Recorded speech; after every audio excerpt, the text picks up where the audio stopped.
मुरली अमृत की धारा है धारा, जो देती दुखों से किनारा।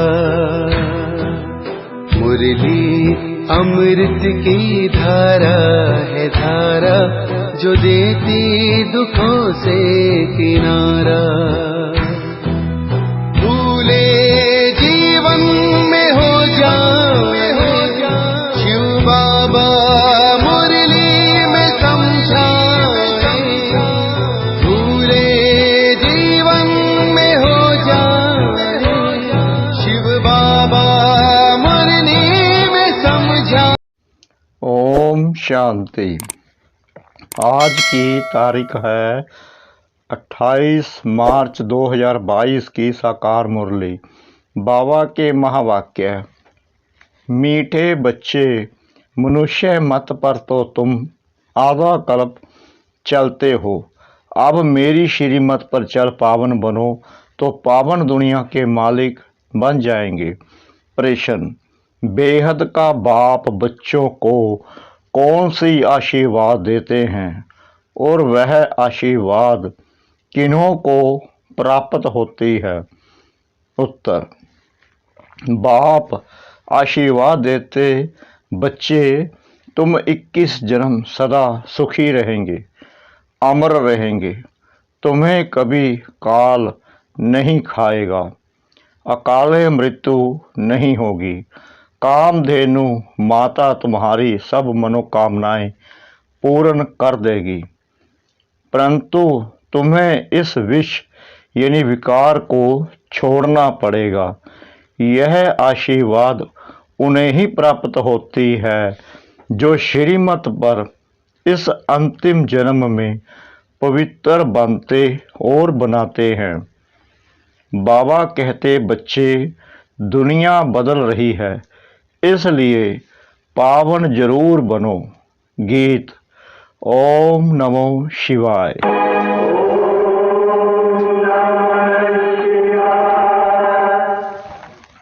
तुमात सहायक स्वामी सखा, तुम ही सबके रखवारे हो, जिसका कोई आधार नहीं, उसके तुम एक सहारे हो। तुमात सहायक स्वामी सखा, तुम ही सबके रखवारे हो।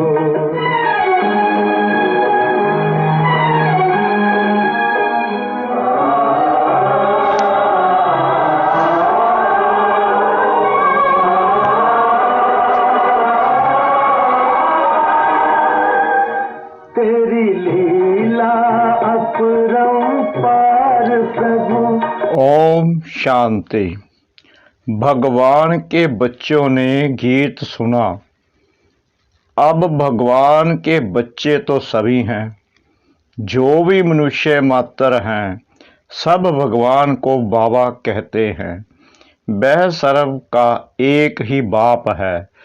लौकिक बाप को सर्व का बाप नहीं कहेंगे। बेहद का बाप सर्व का ही बाप है, सर्व का सदगति दाता है और कोई की महिमा हो नहीं सकती। सभी उस निराकार बाप को ही याद करते हैं। तुम्हारी आत्मा भी निराकार है तो बाप भी निराकार है, उनकी ही तुमने महिमा सुनी है। परम पिता परमात्मा शिव बाबा, आप ऊंचे ते ऊंचे हो, सर्व की सदगति दाता हो, सबकी सदगति करते हो, तो वह स्वर्ग के मालिक देवी देवता बन जाते हैं। मनुष्य की सदगति कर ना सके, मनुष्य की कोई महिमा है नहीं। अभी तुम बच्चों को बेहद के बाप द्वारा वर्षा मिलता है, आधा कल्प तुम प्रारब्ध भोगते हो, उसको राम राज्य कहा जाता है। फिर द्वापर से रावण राज्य शुरू होता है। 5 विकारों रूपी भूत प्रवेश होते हैं। जैसे वह भूत यानी अशुद्ध आत्मा जिसमें प्रवेश करते हैं, तो वह बेताला बन जाता है। वैसे इन भूतों में नंबर 1 भूत काम महाशत्रु है। आधा कल्प इस भूत ने तुमको बहुत दुखी किया है। अब इन पर जीत प्राप्त कर पवित्र बनो तो पवित्र दुनिया के मालिक बन जाएंगे।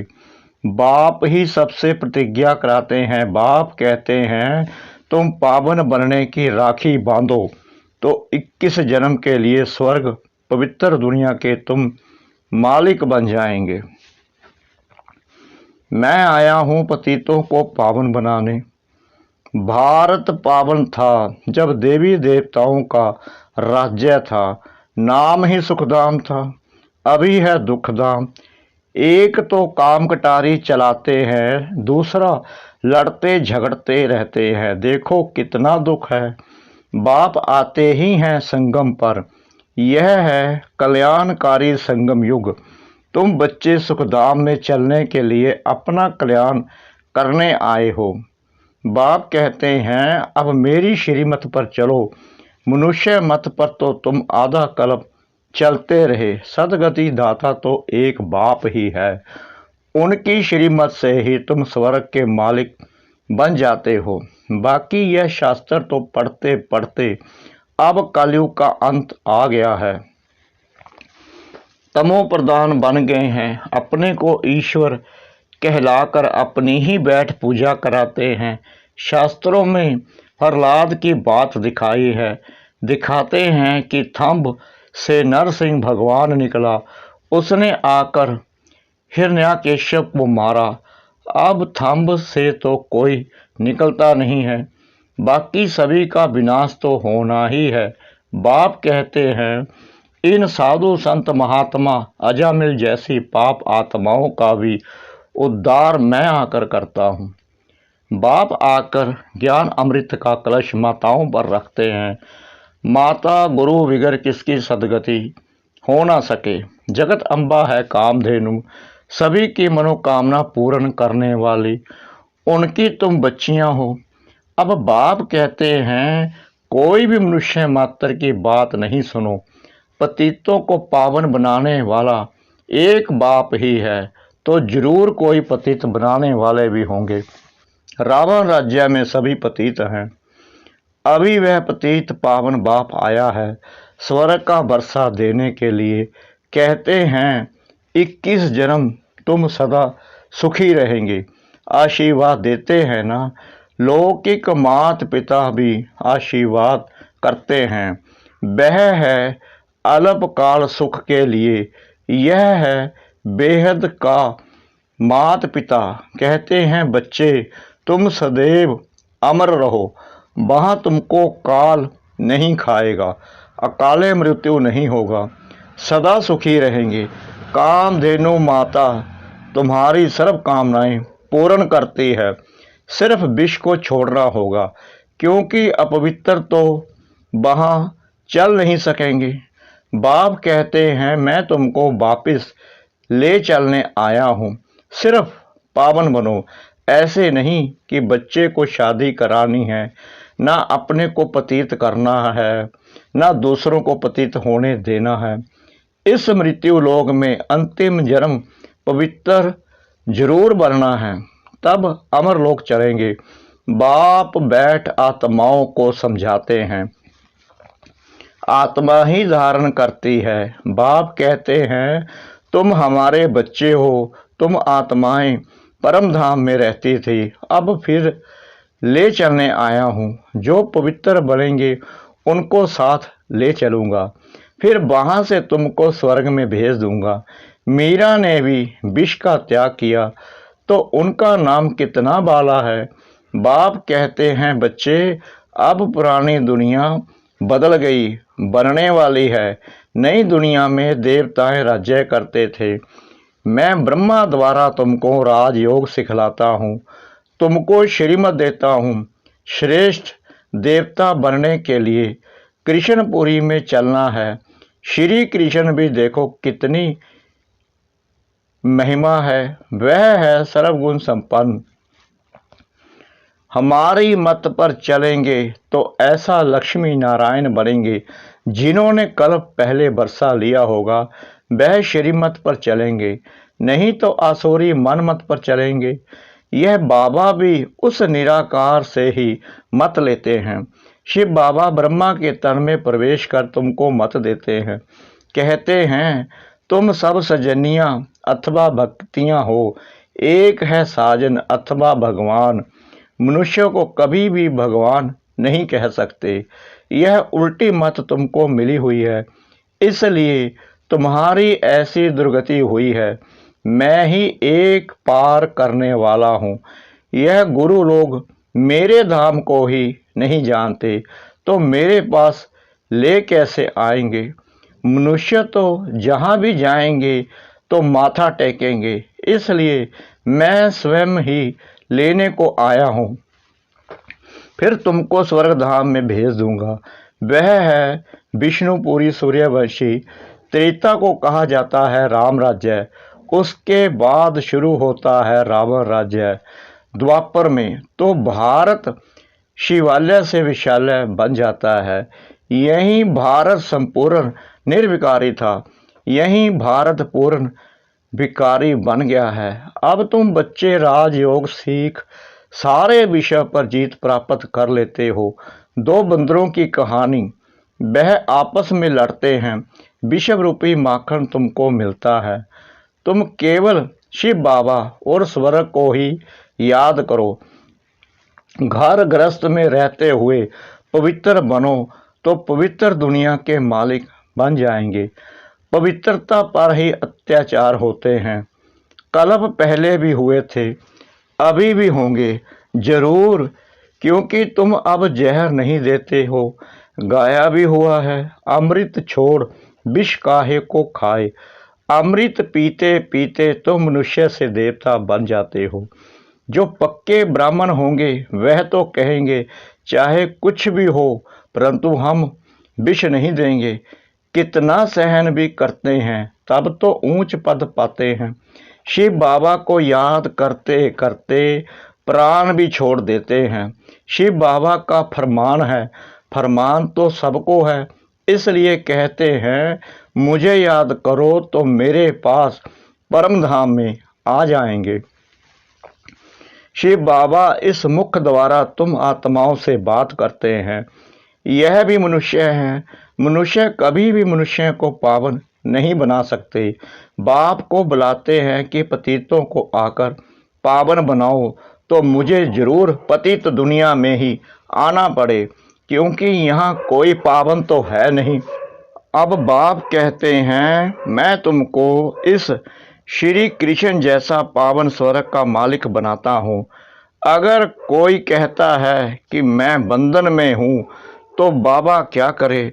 तुमको तो ज्ञान मिलता है कि गृहस्थ व्यवहार में रहते श्रीमत पर चलो तो तुम श्रेष्ठ बनेंगे। तुम सब ईश्वरीय परिवार के हो। शिव बाबा ब्रह्मा द्वारा तुम ब्राह्मणियाँ पोत्रे और पोत्रियाँ, तुम सबको स्वर्ग का वर्षा बादशाही मिलती है। बाप देता है स्वर्ग का वर्षा तो हम बाप के वारिस ठहरे तो जरूर हम स्वर्ग में होने चाहिए। फिर हम अभी नरक में क्यों। बाप समझाते हैं रावण राज्य के कारण तुम नरक में पड़े हो। अब मैं आया हूँ तुमको स्वर्ग में ले चलने के लिए। बाप है खवैया, सबको उस पार ले जाते हैं। श्री कृष्ण कोई सबका बाप नहीं है। याद एक को ही करना है, अनेकों को याद करना माना भक्ति मार्ग। एक बाप को याद करेंगे तो अंतमति सोगति हो जाएगी। एक बाप की ही श्रीमत गाई हुई है ना कि अनेक गुरु गोसाइयों की। वह तो कह देते हैं भगवान नाम रूप से न्यारा है, परंतु नाम रूप से न्यारी वस्तु कोई होती नहीं। आकाश पोलार है, फिर भी नाम तो है ना। अभी यह भारत कितना कंगाल है, दिवाला मारा हुआ है। बाप कहते हैं जब ऐसी हालत हो जाती है तो मैं आकर भारत को सोने की चिड़िया बनाता हूँ। भंबोर को आग तो लगनी ही है, पुरानी दुनिया सारी खलास हो नहीं बनेगी। तुम बच्चे श्रीमत पर स्वर्ग की राजधानी स्थापन कर रहे हो, यह है ऐश्वर्य पढ़ाई, बाकी सब हैं आसुरी पढ़ाई। इस पढ़ाई से तुम स्वर्गवासी बनते हो, उस पढ़ाई से तुम नरकवासी बनते हो। अब देवी झाड़ दिन प्रतिदिन बढ़ता जाएगा, माया के तूफान भी बहुत लगते हैं। तब बाप कहते हैं यह है दुख धाम, अब तुम मुझे याद करो, परम धाम को याद करो और सुख धाम को याद करो तो बेड़ा पार हो जाएगा। बाप आते हैं दुख धाम में शांति धाम ले जाने के लिए, फिर सुख धाम में भेज देंगे। अब दुख धाम को भूलते जाओ, बाप और बरसे को याद करो। अच्छा, मीठे मीठे सिकला दे बच्चों प्रति मात पिता बाप दादा का याद प्यार और गुड मॉर्निंग। रूहानी बाप की रूहानी बच्चों को नमस्ते। हम रूहानी बच्चों की रूहानी बाप दादा को श्रद्धा भरी प्रेम भरी नमस्ते। शुक्रिया बाबा, शुक्रिया बाबा, शुक्रिया बाबा इस मीठी मीठी मीठी मुरली के लिए। धारणा के लिए मुख्य सार नंबर 1, ज्ञान और योग से अपने बंधनों को काटना है। इस दुख धाम को भूल शांति धाम और सुख धाम को याद करना है। नंबर 2, कुछ सहन करना पड़े, प्राण भी त्यागने पड़े तो भी बाप ने जो पावन बनने का फरमान किया है उस पर चलना ही है, पतित कभी नहीं बनना है। वरदान, ब्राह्मण सो फरिश्ता सो जीवन मुक्त देवता, बनने वाले सर्व आकर्षण मुक्त भव। ब्राह्मण सो फरिश्ता सो जीवन मुक्त देवता, बनने वाले सर्व आकर्षण मुक्त भव। संगम युग पर ब्राह्मणों को ब्राह्मण से फरिश्ता बनना है। फरिश्ता अर्थात जिसका पुरानी दुनिया, पुराने संस्कार, पुरानी देह के प्रति कोई भी आकर्षण का रिश्ता नहीं, तीनों से मुक्त। इसलिए ड्रामा में पहले मुक्त का वर्षा है, ड्रामा में पहले मुक्ति का वर्षा है, फिर जीवन मुक्ति का। तो फरिश्ता अर्थात मुक्त और मुक्त फरिश्ता ही जीवन मुक्त देवता बनेंगे। जब ऐसे ब्राह्मण सो सर्व आकर्षण मुक्त फरिश्ता सो देवता बनो, तब प्रकृति भी दिल व जान सिक व प्रेम से आप सबकी सेवा करेगी। स्लोगन, अपने संस्कारों को इजी यानी सरल बना दो तो सब कार्य इजी हो जाएंगे। अपने संस्कारों को इजी यानी सरल बना दो तो सब कार्य इजी हो जाएंगे। मातेश्वरी जी के अनमोल महावाक्य। परमात्मा करण करावनहार कैसे है?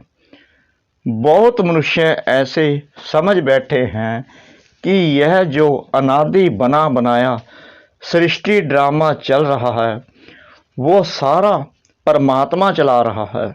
इसलिए वो कहते हैं कि मनुष्य के कुछ न ही हाथ, करण करावनहार स्वामी सब कुछ परमात्मा ही करता है। सुख दुख दोनों भाग परमात्मा ने ही बनाया है।